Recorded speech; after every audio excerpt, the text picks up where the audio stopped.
नमस्कार दोस्तों, मैं आरू चौहान स्वागत करता हूं आपका आपके यूट्यूब चैनल देसी एकेडमी फॉर सिविल सर्विसेज में। आज हम आर का हिंदी का टेस्ट करेंगे और ये हिंदी का टेस्ट नंबर 3 होगा। तो चलिए करते हैं अपने टेस्ट का अपना पहला सवाल। और हमारा पहला प्रश्न है कि उदय का विलोम शब्द होगा। ऑप्शन ए निर्दय, ऑप्शन बी अंत, ऑप्शन सी सदय, ऑप्शन डी अस्त। तो इसका सही आंसर हो जाएगा ऑप्शन डी अस्त हो जाएगा। निर्दय का विलोम शब्द सदय होता है और अंत का विलोम शब्द प्रारंभ या फिर शुरू होता है। हमारा अगला प्रश्न देखते हैं। हमारा अगला प्रश्न है तत्सम शब्द सप्तशती के तद्भव रूप का चयन कीजिए। इसके ऑप्शन है 87, ऑप्शन बी 87, ऑप्शन सी सप्तदश, ऑप्शन डी 77। तो सबसे पहले जानते हैं कि सप्तशती किसको कहते हैं। सप्त का अर्थ होता है 7 और शती का मतलब होता है 100, यानी 700 को तत्सम रूप में सप्तशती कहते हैं। और इसका सही आंसर हो जाएगा ऑप्शन बी सतसई हो जाएगा। 87 एक तद्भव शब्द है, इसको तत्सम रूप में सप्ताशती कहते हैं, सप्ताशती कहा जाता है, सप्ताशती कहते हैं। दूसरा सप्तदश होता है, सप्तदश एक तत्सम शब्द है, इसको तद्भव में 17 कहा जाता है। और 77 एक तद्भव शब्द है, इसको तत्सम रूप में सप्त सप्तती कहा जाता है, यानी इसको सप्त सप्तती लिखते हैं। हमारा अगला प्रश्न है कि निम्नलिखित में से शुद्ध वर्तनी वाला शब्द कौन सा है। इस प्रश्न में परीक्षण की शुद्ध वर्तनी पूछी गई और परीक्षण की शुद्ध वर्तनी ऑप्शन डी यानी ऑप्शन डी में दी गई है। शेष तीनों ऑप्शन में परीक्षण की वर्तनी अशुद्ध लिखी गई है। हमारा अगला प्रश्न है सही वर्तनी वाले शब्द का चयन करें। इस प्रश्न में आध्यात्मिक की सही वर्तनी पूछी गई है और आध्यात्मिक की सही वर्तनी ऑप्शन बी में दी गई है। शेष तीनों ऑप्शंस में आध्यात्मिक की वर्तनी अशुद्ध दी गई है। हमारा अगला प्रश्न है दिए गए शब्द का विलोम चुनें और वह शब्द है जातीय। ऑप्शन ए विजातीय, ऑप्शन बी अजातीय, ऑप्शन सी प्रजाति, ऑप्शन डी सजातीय। तो इसका सही आंसर हो जाएगा ऑप्शन ए जातीय का विलोम शब्द विजातीय होता है। प्रजाति कहते हैं मानव जातियों से संबंधित को प्रजाति कहते हैं। सजाति एक ही या समान जाति के लोगों को सजातीय कहा जाता है। हमारा अगला प्रश्न है दिए गए वाक्य का वह भाग ज्ञात करें जिसमें कोई त्रुटि है। यदि कोई त्रुटि नहीं है तो कोई त्रुटि नहीं है विकल्प चुनें। वह 4 दिन का आकस्मिक अवकाश पर घर चला गया है, कोई त्रुटि नहीं है। इसमें होगा वह 4 दिन के का की जगह के आएगा, तब सही होगा यह कि वह 4 दिन के आकस्मिक अवकाश पर घर चला गया है। तो इसके प्रश्न के भाग एक में त्रुटि है और भाग 1 किस में दिया है, ऑप्शन नंबर बी में दिया गया है। हमारा अगला प्रश्न है दिए गए वाक्यांश के लिए एक शब्द लिख दीजिए। एक ही माँ की कोख से पैदा हुए बच्चे। ऑप्शन ए सहोदर, ऑप्शन बी सगोत्र, ऑप्शन सी सहूदर, ऑप्शन डी सउदर। इसका सही आंसर हो जाएगा सहोदर। सहोदर होते हैं जो एक ही माँ की कोख से पैदा हुए बच्चे होते हैं। सगोत्र जो एक ही गोत्र के होते हैं उन्हें सगोत्र कहा जाता है।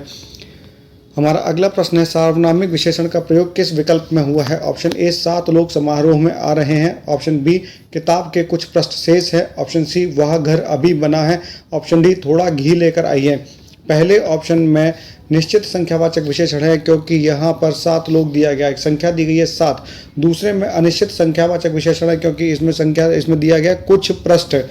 और तीसरा वह अभी घर बनाए, यही सही आंसर होगा। इसी में सार्वनामिक विशेषण का प्रयोग हुआ है। और ऑप्शन डी थोड़ा घी लेकर आइए यह अनिश्चित परिमाणवाचक विशेषण का उदाहरण है। हमारा अगला प्रश्न है जिसे जानना आवश्यक हो वाक्यांश के लिए एक शब्द होगा। ऑप्शन ए अज्ञेय, ऑप्शन बी अज्ञेय, ऑप्शन सी ज्ञेय, ऑप्शन डी ज्ञेय। तो इसका सही आंसर हो जाएगा जिसे जानना आवश्यक हो उसके लिए एक शब्द होता है, वह होता है ज्ञेय। जिसे जाना ना जा सके उसे अज्ञेय कहते हैं, जो गाया ना जा सके उसे अज्ञेय कहते हैं, जो गायन योग्य उसे ज्ञेय कहते हैं। हमारा अगला प्रश्न है बाहरी किस प्रकार का विशेषण है। ऑप्शन ए गुणवाचक विशेषण, ऑप्शन बी सार्वनामिक विशेषण, ऑप्शन सी परिमाणबोधक विशेषण, ऑप्शन डी संख्यावाचक विशेषण। तो इसका सही आंसर हो जाएगा कि बाहरी गुणवाचक विशेषण है। हमारा अगला प्रश्न है दिए गए शब्द का विलोम चुनें और वह शब्द है ग्राह। तो इसके ऑप्शन है ऑप्शन ए सुग्राह, ऑप्शन बी अग्राह, ऑप्शन सी विग्राह और ऑप्शन डी अपग्राह। तो इसका सही आंसर हो जाएगा ऑप्शन बी अग्राह। ग्राह का अर्थ होता है ग्रहण करने योग्य, अग्राह का अर्थ होता है ग्रहण न करने योग्य और सुग्राह का अर्थ होता है जो सुगमता से ग्रहण करें। हमारा अगला प्रश्न है दिए गए शब्द का विलोम चुनें। दिया गया शब्द है मधुर, मधुर का विलोम बताना है। ऑप्शन ए तिक्त, ऑप्शन बी लवण, ऑप्शन सी अम्ल, ऑप्शन डी कटु हो जाएगा। इसका सही आंसर हो जाएगा ऑप्शन डी कटु हो जाएगा। तिक्त का अर्थ होता है सुगंध, तिक्त का अर्थ होता है सुगंध। लवण का अर्थ होता है नमकीन या खारा होता है और उसके अलावा अम्ल का अर्थ होता है खट्टापन। खट्टापन होता है। हमारा अगला प्रश्न है, जिससे बढ़कर ऊंचा कोई ना हो, वाक्यांश के लिए एक शब्द होगा। ऑप्शन ए लघुत्तम, ऑप्शन बी उच्चतम, ऑप्शन सी महत्तम, ऑप्शन डी निम्नतम। तो इसका सही आंसर हो जाएगा ऑप्शन बी उच्चतम हो जाएगा। छोटों में भी सबसे छोटा लघुत्तम कहलाता है, जो सबसे बड़ा हो उसे महत्तम कहते हैं। ऊंचाई के क्रम में सबसे निम्नतम कहलाता है। हमारा अगला प्रश्न है, कौन सा वाक्य शुद्ध है। मैं मौसमी को बुलाता हूँ, मैंने मौसमी को बुलाई, मैंने मौसमी को बुलाया, मैं मौसमी को बुलाया। तो इसका सही आंसर हो जाएगा ऑप्शन सी मैंने मौसमी को बुलाया। हमारा अगला प्रश्न है, विवाद का विलोम शब्द होगा। ऑप्शन ए निर्विवाद, ऑप्शन बी वाद, ऑप्शन सी प्रवाद, ऑप्शन डी प्रतिवाद। तो विवाद का विलोम शब्द ऑप्शन ए निर्विवाद होगा, वाद का विलोम शब्द प्रतिवाद होता है। हमारा अगला प्रश्न है, नीचे दिए गए वाक्यांश के लिए एक शब्द दिए गए विकल्पों में से चुनिए जो निगाह से परे हो। ऑप्शन ए निगाहहीन, ऑप्शन बी निगेबान, ऑप्शन सी परोक्ष, ऑप्शन डी प्रत्यक्ष। इसका सही आंसर होगा ऑप्शन सी परोक्ष होगा। निगेबान निगरानी करने वाले को निगेबान कहा जाता है, स्पष्ट दिखाई पड़ने वाले को प्रत्यक्ष कहा जाता है, और निगाहहीन कोई भी शब्द नहीं है। हमारा अगला प्रश्न है, निम्नलिखित में से कौन सा शब्द तद्भव है। ऑप्शन ए पक्ष, ऑप्शन बी पत्थर, ऑप्शन सी पंक्ति, ऑप्शन डी पत्र। तो इसका सही आंसर हो जाएगा ऑप्शन बी पत्थर एक तद्भव शब्द है, और इसका तत्सम शब्द हो जाएगा प्रस्तर। शेष तीनों तत्सम शब्द है। अब हम इनके तद्भव शब्दों को देखते हैं। पक्ष को तद्भव रूप में पंख लिखा जाता है, पंक्ति को तद्भव रूप में पंगत लिखा जाता है, और पत्र को तद्भव रूप में पत्ता लिखा जाता है। हमारा अगला प्रश्न है, निम्नलिखित में से कौन सा शब्द संज्ञा से निर्मित नहीं है। ऑप्शन ए दानवीय, ऑप्शन बी निंदनीय, ऑप्शन सी चिंतन, ऑप्शन डी मानवीय। तो इसका सही आंसर हो जाएगा ऑप्शन सी चिंतन। चिंतन एक भाववाचक संज्ञा है, न कि कोई विशेषण है, भाववाचक संज्ञा है। और शेष तीनों जो है वह गुणवाचक विशेषण है। जैसे दानवीय एक गुणवाचक विशेषण है, यह दानव शब्द से बना हुआ है। निंदित एक गुणवाचक विशेषण है, यह निंदा शब्द से बना हुआ है। मानवीय एक गुणवाचक विशेषण है, यह मानव शब्द से बना है। हमारा अगला प्रश्न है, अर्घट शब्द के लिए शुद्ध वर्तनी वाले तद्भव रूप का चयन कीजिए। ऑप्शन ए घड़ा, ऑप्शन बी सिंघाड़ा, ऑप्शन सी रहट, ऑप्शन डी रीठा। तो इसका सही आंसर हो जाएगा रहट। अर्घट का तद्भव रूप रहट होता है। घड़ा एक तद्भव शब्द है, इसका तत्सम शब्द होता है घट होता है। सिंघाड़ा का तत्सम शब्द जो होता है श्रृंगाटक होता है, और रीठा को तत्सम रूप में अरिष्ट कहा जाता है। चलिए हम अपना अगला प्रश्न देखते हैं। हमारा अगला प्रश्न है, निम्नलिखित में से तद्भव शब्द की पहचान कीजिए। ऑप्शन ए मक्खन, ऑप्शन बी माता, ऑप्शन सी वृश्चिक, ऑप्शन डी पास। तो तद्भव शब्द जो इनमें से है वह है मक्खन है। शेष तीनों तत्सम शब्द है। मक्खन का तत्सम शब्द जो होता है वह होगा मृक्षण। अब हम शेष तीनों शब्दों का तद्भव रूप जानते हैं। माता को तद्भव रूप में माँ कहा जाता है, वृश्चिक को बिच्छू कहा जाता है, वृश्चिक का तद्भव शब्द बिच्छू होता है, और पाश का तद्भव शब्द होता है फंदा। हमारा अगला प्रश्न है, दिए गए शब्दों के समानार्थी शब्द का चयन करें। पक्षी का हमें समानार्थी बताना है। ऑप्शन ए पन्नग, ऑप्शन बी केकी, ऑप्शन सी अली, ऑप्शन डी खग। पक्षी का जो वो समानार्थी होता है वह ऑप्शन डी खग होता है। पन्नग सर्प या सांप का पर्यायवाची है, केकी मयूर या मोर का पर्यायवाची है, अली भौरा या भ्रमर का पर्यायवाची है। चलिए अपना अगला प्रश्न देखते हैं। हमारा अगला प्रश्न है, दिए गए शब्द का विलोम चुनें। उज्ज्वल का विलोम शब्द क्या होगा। ऑप्शन ए प्रकाशित, ऑप्शन बी स्वच्छ, ऑप्शन सी धूमिल, ऑप्शन डी पारदर्शी। इसका सही हो जाएगा विलोम शब्द होगा ऑप्शन सी धूमिल हो जाएगा। प्रकाशित का विलोम शब्द अप्रकाशित होता है, अप्रकाशित होता है। स्वच्छ का विलोम शब्द गंदा होता है, और पारदर्शी का विलोम शब्द अपारदर्शी होता है। हमारा अगला प्रश्न है, निम्नलिखित में से कौन सा शब्द तत्सम नहीं है। निम्नलिखित में से कौन सा तत्सम नहीं है। कपाट, ऑप्शन बी कोठी, ऑप्शन सी कुठार, ऑप्शन डी कुष्ठ। इसका सही आंसर हो जाएगा ऑप्शन बी कोठी। कोठी तत्सम नहीं बल्कि तद्भव शब्द है, और इसका तत्सम रूप जो हो जाता है वह होता है कोष्ठिका होता है। शेष तीनों तत्सम शब्द है। अब कपाट का तद्भव रूप देखते हैं, वह होता है किवाड़, किवाड़ होता है। कोठार का जो तत्सम शब्द होता है वो तद्भव शब्द होता है, वो होता है कुल्हाड़ा, कुल्हाड़ा होता है। और कुष्ठ का तद्भव शब्द कोढ़ होता है। चलिए अपना अगला प्रश्न देखते हैं। हमारा अगला प्रश्न है, मृगांक किसका पर्यायवाची है। ऑप्शन ए कमल, ऑप्शन बी चंद्र, ऑप्शन सी नयन, ऑप्शन डी सूर्य। तो इसका सही आंसर हो जाएगा ऑप्शन बी चंद्र। मृगांक चंद्र का पर्यायवाची है। हमारा अगला प्रश्न है, दिए गए शब्द का समानार्थी शब्द चुनें। एकांत, इसके ऑप्शंस हैं, ऑप्शन ए शून्य, ऑप्शन बी एकता, ऑप्शन सी अचानक, ऑप्शन डी सहसा। तो इसका सही आंसर हो जाएगा ऑप्शन ए शून्य। हमारा अगला प्रश्न है, दिए गए वाक्यांश के लिए एक शब्द का चयन करें। विस्थापित लोगों को पुनः बसाना, ऑप्शन ए पुनर्वास, ऑप्शन बी पुनरावृत्ति, ऑप्शन सी पुनर्वास, ऑप्शन डी पुनरुक्ति। इसका सही आंसर हो जाएगा ऑप्शन सी पुनर्वास हो जाएगा। किसी प्रक्रिया को बार बार दोहराने को पुनरावृत्ति कहा जाता है। एक बार कही बात को पुनः दोहराना पुनरुक्ति कहलाता है। हमारा अगला प्रश्न है, निम्नलिखित में से अशुद्ध वर्तनी वाले तत्सम शब्द का चयन कीजिए। ऑप्शन ए लहसुन, ऑप्शन बी जनेऊ, ऑप्शन सी भौरा, ऑप्शन डी बैरा। इसमें जो अशुद्ध तत्सम शब्द है वह लहसुन है। शेष तीनों जो हमारे हैं वह तद्भव शब्द हैं। लहसुन का सही वर्तनी हो जाएगी वह लहसुन होगी और इसका तद्भव रूप होता है लहसुन होता है।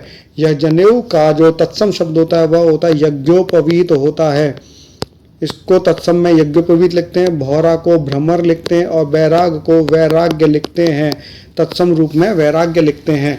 हमारा अगला प्रश्न है, तिनका का तत्सम शब्द है। ऑप्शन ए तृणक, ऑप्शन बी तृण, ऑप्शन सी तृणी, ऑप्शन डी तृण। तो इसका सही आंसर हो जाएगा ऑप्शन डी तृण। तिनका का तत्सम रूप तृण है। हमारा अगला प्रश्न है, अशुद्ध वर्तनी को पहचानिए। ऑप्शन ए पड़ोसिन, ऑप्शन बी चरमोत्कर्ष, ऑप्शन सी झंडा, ऑप्शन डी आजीविका। इसका सही आंसर हो जाएगा ऑप्शन ए पड़ोसिन। पड़ोसिन में बड़ी ई की मात्रा नहीं बल्कि छोटी ई की मात्रा आती है। हमारा अगला प्रश्न है, तद्भव तत्सम की दृष्टि से, तद्भव और तत्सम की दृष्टि से कौन सा युग्म सुमेलित नहीं है। ऑप्शन ए घटा घट, घड़ा घट। ये तद्भव और तत्सम की दृष्टि से सुमेलित है क्योंकि घड़ा जो है वह तद्भव शब्द है और घट जो है तत्सम शब्द है। घात और घाव यही गलत है क्योंकि यही सही सुमेलित नहीं है, क्योंकि घात जो है वह तत्सम शब्द है और घाव जो है वह तद्भव शब्द है। जबकि पूछा गया है तद्भव और तत्सम की जोड़ी पूछी गई है। घर और ग्रह, घर एक तद्भव शब्द है, ग्रह तत्सम शब्द है, घिन भी तद्भव शब्द है और घृणा तत्सम शब्द है। इसलिए इसका सही आंसर हो जाएगा ऑप्शन बी। हमारा अगला प्रश्न है, वायवीय विशेषण किस मूल शब्द से निर्मित है। ऑप्शन ए वाय, ऑप्शन बी वाय, ऑप्शन सी वायु, ऑप्शन डी वायव। तो इसका सही आंसर हो जाएगा ऑप्शन सी वायु हो जाएगा। हमारा अगला प्रश्न है, दिए गए शब्द के समानार्थी शब्द का चयन करें। और पृथ्वी के समानार्थी शब्द के लिए ऑप्शन है, ऑप्शन ए धरित्री, ऑप्शन बी धराधर, ऑप्शन सी भार्गवी, ऑप्शन डी अटवी। तो इसका सही आंसर हो जाएगा ऑप्शन ए धरित्री। धराधर पहाड़ का पर्यायवाची होता है, भार्गवी लक्ष्मी का पर्यायवाची होता है और अटवी जो होता है वह जंगल का पर्यायवाची होता है। हमारा अगला प्रश्न है, दिए गए वाक्य का वह भाग ज्ञात करें जिसमें कोई त्रुटि है। यदि कोई त्रुटि नहीं है तो कोई त्रुटि नहीं है चुनें। महापुरुषों के उपदेशों को अपने जीवन में प्रयोग करो, कोई त्रुटि नहीं है। इसमें उपदेशों की जगह उपदेश आएगा। तो महापुरुषों के उपदेश को अपने जीवन में प्रयोग करें। इसमें जो त्रुटि है वह भाग 2 में है और भाग 2 ऑप्शन बी में दिया गया है। हमारा अगला प्रश्न है, कृपण का विलोम शब्द होगा। ऑप्शन ए सरल, ऑप्शन बी कठोर, ऑप्शन सी दाता, ऑप्शन डी कर्मठ। तो इसका सही आंसर हो जाएगा ऑप्शन सी दाता हो जाएगा। सरल का विलोम शब्द कठिन होता है, कठोर का विलोम शब्द कोमल होता है और कर्मठ का विलोम शब्द अकर्मण्य होता है। हमारा अगला प्रश्न है, नौ रस इस वाक्य में नौ किस प्रकार का विशेषण है। ऑप्शन ए संख्यावाचक विशेषण, ऑप्शन बी परिमाणवाचक विशेषण, ऑप्शन सी गुणवाचक विशेषण, ऑप्शन डी सार्वनामिक विशेषण। तो इसका सही आंसर हो जाएगा ऑप्शन ए संख्यावाचक विशेषण। हमारा अगला प्रश्न है, दिए गए वाक्य में रेखांकित खंड को प्रतिस्थापित करने के लिए सबसे उपयुक्त विकल्प का चयन करें। यदि इसे प्रतिस्थापित करने की आवश्यकता नहीं है तो विकल्प किसी बदलाव की आवश्यकता नहीं है का चयन करें। गंदे पानी की समुचित निकासी का प्रबंध न होने के कारण समस्त गांव की जनसंख्या परेशान है। ऑप्शन ए सारे गांव की जनसंख्या परेशान है, ऑप्शन बी किसी बदलाव की आवश्यकता नहीं है, ऑप्शन सी समस्त गांव की जनसंख्या परेशान है, ऑप्शन डी गांव की समस्त जनसंख्या परेशान है। तो इसका सही आंसर हो जाएगा ऑप्शन डी गांव की समस्त जनसंख्या परेशान है, क्योंकि समस्त गांव का मतलब है एक जितने भी वहाँ गाँव, चाहे वो 2 गाँव हो, चाहे 3 गाँव हो या 6 गाँव हो, वो सारे समस्त उन सभी गाँव की जनसंख्या परेशान है। जबकि यहाँ पर एक ही गाँव की समस्त जनसंख्या की बात की जा रही है, इसलिए ऑप्शन डी सही होगा, गाँव की समस्त जनसंख्या परेशान है। हमारा अगला प्रश्न है, निम्नलिखित में से शुद्ध वर्तनी वाला शब्द कौन सा है। शुद्ध वर्तनी वाला शब्द कौन सा है? ऑप्शन ए यथेष्ट, ऑप्शन बी यथेष्ट, ऑप्शन सी यथेष्ट, ऑप्शन डी यथेष्ट। इसका सही आंसर हो जाएगा ऑप्शन सी। और यह प्रश्न RO ARO हिंदी में और यूपी के अधिकतर एग्जाम्स में पूछा जाता है। हमारा अगला प्रश्न है, दिए गए वाक्य के लिए एक सार्थक शब्द का चयन कीजिए जिसे मर जाने की कामना हो। ऑप्शन ए मुमूर्षु, ये ऑप्शन ए मुमूर्ष नहीं होगा बल्कि ये मुमूर्षु होगा, मुमूर्षु होगा। इसमें एक छोटे ऊ की मात्रा, फिर बड़े ऊ की मात्रा आएगा और फिर मुमूर्षा, मुमूर्षु होगा। तो इसका सही आंसर हो जाएगा मुमूर्षु, ऑप्शन ए मुमूर्षु हो जाएगा। जिसे मर जाने की कामना हो उसे मुमूर्षु कहते हैं। मुमूर्षा कहते हैं जिसे मरने की इच्छा हो उसे मुमूर्षा कहते हैं। मृत्यु को जीतने वाला मृत्युंजय कहलाता है। मोक्ष की कामना करने वाला मुमुक्षु कहलाता है। हमारा अगला प्रश्न है, मीणा के बाल रमा से अधिक लंबे हैं। उक्त वाक्य विशेषण की दृष्टि से वो किस अवस्था का वाचक है? ऑप्शन ए उत्तरावस्था, ऑप्शन बी उत्तमावस्था, ऑप्शन सी मूलावस्था, इनमें से कोई नहीं। तो इसका सही आंसर हो जाएगा ऑप्शन ए उत्तरावस्था। और उत्तरावस्था उस अवस्था को कहते हैं जिसमें दो लोगों के बीच तुलना की जाती है। जैसे यहाँ पर मीणा और रमा के बालों के बीच में तुलना की गई है, तो रमा के बाल मीणा से लंबे यहाँ तुलना की गई है, इसीलिए यहाँ पर उत्तरावस्था होगा। जब किसी के जो सभी में श्रेष्ठ होता है उसके लिए उत्तमावस्था होती है। हमारा अगला प्रश्न है, गोधूम का तद्भव रूप शब्द कौन सा है? ऑप्शन ए धुआं, ऑप्शन बी गधा, ऑप्शन सी गाय, ऑप्शन डी गेहूं। तो गोधूम का तद्भव रूप गेहूं होता है। धुआं का तत्सम रूप जो होता है वह धूम्र होता है। गधा का तत्सम रूप गर्दभ होता है और गाय का तत्सम रूप गौ होता है। हमारा अगला प्रश्न है, शुद्ध शब्द को पहचानिए। ऑप्शन ए प्रोण, ऑप्शन बी तृतीय, ऑप्शन सी कुमुदनी, ऑप्शन डी कार्यक्रम। इसका सही आंसर हो जाएगा ऑप्शन सी कुमुदनी हो जाएगा, क्योंकि प्रोण को इस तरीके से लिखा जाता है प्रोण, तृतीय को तृतीय इस तरीके से लिखा जाता है और कार्यक्रम को कार्य नीचे रा आता है, पदेन रा आता है कार्यक्रम। हमारा अगला प्रश्न है, दिए गए शब्दों के पर्यायवाची शब्द का चयन करें। कमर का पर्यायवाची शब्द ढूंढना है। ऑप्शन ए हाथ, ऑप्शन बी कंधा, ऑप्शन सी कटी, ऑप्शन डी पैर। तो इसका सही आंसर हो जाएगा ऑप्शन सी कटे। हमारा अगला प्रश्न है, दिए गए शब्दों के समानार्थी शब्द का चयन करें।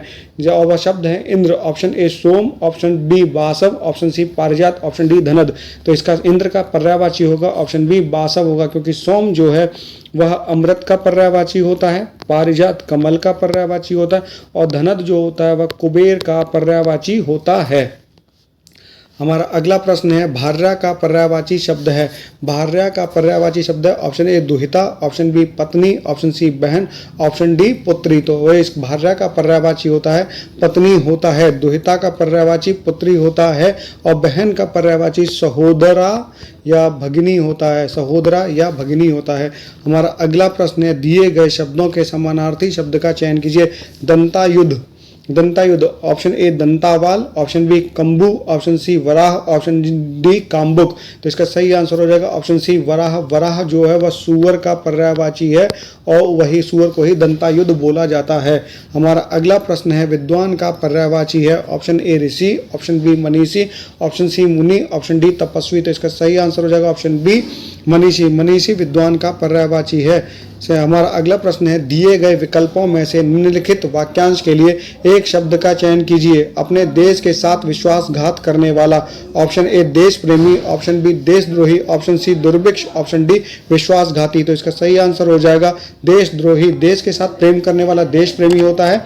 वह समय जब मुश्किल से भिक्षा मिलती है उसे दुर्भिक्ष कहते हैं और विश्वासघाती जो विश्वास को तोड़ देता है उसे विश्वासघाती कहा जाता है। उसे विश्वासघाती कहता है, यानी भरोसे के विपरीत कार्य करने वाले को विश्वासघाती कहा जाता है। हमारा अगला प्रश्न है, दिए गए शब्द का विलोम चुनें। द्रुत, द्रुत का विलोम शब्द ऑप्शन ए मंथर, ऑप्शन बी अद्वैत, ऑप्शन सी जड़, ऑप्शन डी वेग। इसका सही आंसर हो जाएगा, द्रुत का जो विलोम शब्द होगा वह मंथर होगा। अद्वैत का विलोम शब्द द्वैत होता है। जड़ का विलोम शब्द चेतन होता है। वेग का विलोम शब्द स्थिर होता है। वेग का विलोम शब्द स्थिर होता है। हमारा अगला प्रश्न है, दिए गए शब्द का विलोम चुनें। ऑप्शन कृष्ण शुक्ल का विलोम चुनना है। इसके ऑप्शन है ऑप्शन ए कृष्ण, ऑप्शन बी श्वेत, ऑप्शन सी पीत, ऑप्शन डी नील। तो इसका सही आंसर हो जाएगा ऑप्शन ए कृष्ण। शुक्ल का विलोम शब्द कृष्ण होता है। दिए गए वाक्यांश के लिए एक शब्द दीजिए जिसमें कोई संदेह न हो। ऑप्शन ए संदेहशील, ऑप्शन बी ससंदेह, ऑप्शन सी संदेहास्पद, ऑप्शन डी निसंदेह। तो इसका सही आंसर हो जाएगा ऑप्शन डी निसंदेह हो जाएगा। शक के दायरे में संदेहशील होता है। संदेहास्पद, संदेहास्पद कहते हैं संदेह के साथ वाले व्यक्ति को। संदेहास्पद कहते हैं संदिग्ध को कहते हैं, और ससंदेह जो होता है उसे संदिग्ध कहते हैं। संदेह को संदिग्ध कहा जाता है। हमारा अगला प्रश्न है, दिए गए शब्द का विलोम चुने। उर्वर का विलोम शब्द होगा ऑप्शन ए उर्वरक, ऑप्शन बी ऊसर, ऑप्शन सी धूसर, ऑप्शन डी नीसर। तो नीरस, इसका सही आंसर हो जाएगा ऑप्शन बी ऊसर। उर्वर का विलोम शब्द ऊसर होगा। हमारा अगला प्रश्न है, निम्नलिखित में से किस विकल्प में उत्तमावस्था गुणवाचक विशेषण विशेष्य का प्रयोग हुआ है। ऑप्शन ए गंगा कावेरी नदी से पवित्र नदी है। ऑप्शन बी मेरी मेज तुम्हारी मेज से काफ़ी बड़ी है। ऑप्शन सी इन सब में से तुम सबसे सुंदर हो। ऑप्शन डी आपके अलावा यहाँ कोई उपस्थित नहीं था। प्रश्न में हमें उत्तमावस्था को देखना, और उत्तमावस्था है ऑप्शन सी में दी गई कि इन सब में से तुम सबसे सुंदर हो। बाकी दो में यानी गंगा कावेरी से पवित्र नदी है, इसमें उत्तरावस्था होगी क्योंकि इसमें दो नदियों के बीच में तुलना की गई है। ऑप्शन बी मेरी मेज तुम्हारी मेज से काफ़ी बड़ी है, इसमें भी उत्तरावस्था होगी क्योंकि इसमें दो मेज के बारे में तुलना की गई है। हमारा अगला प्रश्न है, निम्नलिखित में से विकारी शब्द कौन से हैं। ऑप्शन ए संज्ञा सर्वनाम विशेषण क्रिया, ऑप्शन बी तत्सम तद्भव देशज विदेशज, ऑप्शन सी क्रिया विशेषण संबंधबोधक विस्मयादिबोधक। इनमें से कोई नहीं। तो इसका सही आंसर हो जाएगा ऑप्शन ए संज्ञा सर्वनाम विशेषण क्रिया। ये विकारी शब्द हैं, और वहीं क्रिया विशेषण संबंधबोधक विस्मयादिबोधक अविकारी शब्द हैं। हमारा अगला प्रश्न है, दिए गए शब्दों का समानार्थी शब्द का चयन कीजिए। अटवी, ऑप्शन ए जंगल, ऑप्शन बी अडिग, ऑप्शन सी अचल, ऑप्शन डी अटल। तो इसका सही आंसर हो जाएगा अटवी का जो पर्यायवाची होता है वह जंगल होता है। हमारा अगला प्रश्न है, दिए गए वाक्यांश के लिए एक शब्द दीजिए जो स्त्री पति के लिए मर मिटे। ऑप्शन ए पतिव्रता, ऑप्शन बी कुल्टा, ऑप्शन सी यति, ऑप्शन डी सावित्री। तो उस स्त्री को पतिव्रता कहा जाता है। अनेक पुरुषों से संबंध रखने वाली स्त्री को कुल्टा कहते हैं। रोक या रुकावट होना उसे यति कहते हैं। हमारा अगला प्रश्न है, यदि दिए गए वाक्य का वह भाग ज्ञात करें जिसमें कोई त्रुटि है। यदि कोई त्रुटि नहीं है तो कोई त्रुटि नहीं है चुनें। स्वार्थी लोग बहती गंगा में हाथ डालने की इच्छा रखते हैं। ऑप्शन ए कोई त्रुटि नहीं है, ऑप्शन बी हाथ डालने की, ऑप्शन सी स्वार्थी लोग बहती गंगा में, ऑप्शन डी इच्छा रखते हैं। तो इसका सही आंसर हो जाएगा ऑप्शन बी हाथ डालने की। हाथ डालने की जगह हाथ धोने की इच्छा रखते हैं, या डालने की जगह धोने शब्द आएगा। हमारा अगला प्रश्न है, निम्नलिखित में से किस विकल्प में मूलावस्था गुणवाचक विशेषण का प्रयोग हुआ है। पटना के मुकाबले जमशेदपुर अधिक स्वच्छ शहर है। यहाँ पर दो शहरों के बीच में तुलना की गई है, तो यह उत्तरावस्था हो जाएगा। तो यह विकल्प सही नहीं है। कक्षा में वह सबसे अच्छी लड़की है, यह उत्तमावस्था हो जाएगा।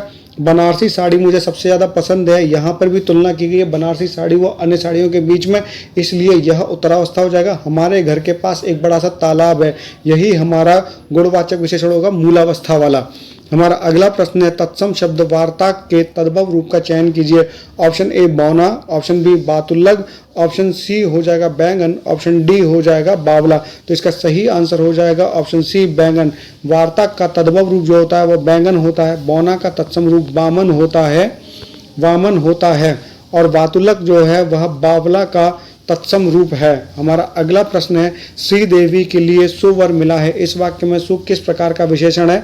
ऑप्शन ए परिमाणवाचक विशेषण, ऑप्शन बी संख्यावाचक विशेषण, ऑप्शन सी सार्वनामिक विशेषण, ऑप्शन डी गुणवाचक विशेषण। तो इसका सही आंसर हो जाएगा ऑप्शन डी गुणवाचक विशेषण है। हमारा अंतिम प्रश्न है, सारे शरीर की हड्डियों का ढांचा वाक्यांश के लिए एक शब्द होगा। ऑप्शन ए खोपड़ी, ऑप्शन बी कंकाल, ऑप्शन सी जीवाश्म, ऑप्शन डी जंजाल। तो इसका सही आंसर हो जाएगा ऑप्शन बी कंकाल हो जाएगा। अगर आपको हमारा यह वीडियो पसंद आया तो इस वीडियो को लाइक करें, शेयर करें, सब्सक्राइब करें, कमेंट करें। अगर आपकी इस वीडियो से रिलेटेड कोई भी क्वेरी है तो डिस्क्रिप्शन में दिए गए नंबर पर उस पर व्हाट्सअप करके या कॉल करके अपनी क्वेरी को पूछ सकते हैं। तो चलिए मिलते हैं आपसे अगले वीडियो में, तब तक के लिए नमस्कार।